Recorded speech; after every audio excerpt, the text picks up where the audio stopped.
आज माझा गाजर आणि बीट याचा हेल्दी सूप बनवण्याचा प्लॅन आहे।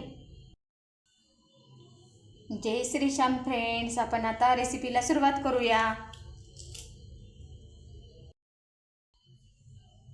बीट गाजर स्वच्छ धुतलेले आहे। आता आपण याचे वरचे साल काढून घेऊया। कढईमध्ये बटर किंवा तूप टाकायचं आहे।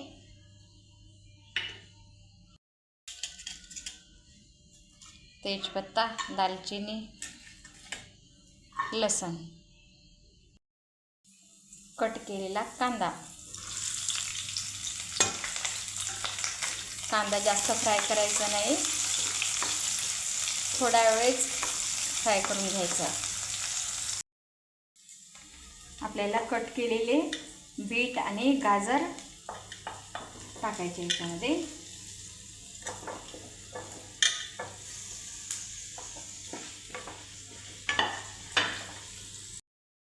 यामध्ये जाईल 2 वाट्या पाणी।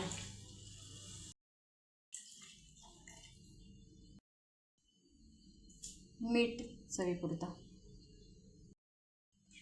बीट आणि गाजराला छान मऊसूद शिजून घ्यायचं आहे। गाजर आणि बीट आपलं शिजलेलं आहे।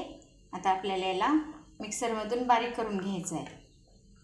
दालचिनी आणि तेजपत्ता आपल्याला याच्यातलं काढून घ्यायचं आहे।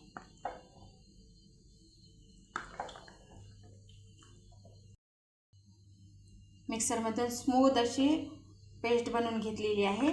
आता आपण त्याच्यामध्ये मिरेपूड टाकूया।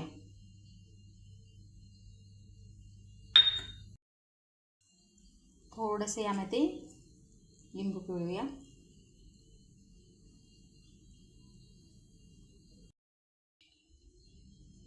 छान असा आपला सूप रेडी आहे। आता आपण सर्व करूया। छान असा आपला गाजर आणि बीटचा सूप पिण्यासाठी रेडी आहे।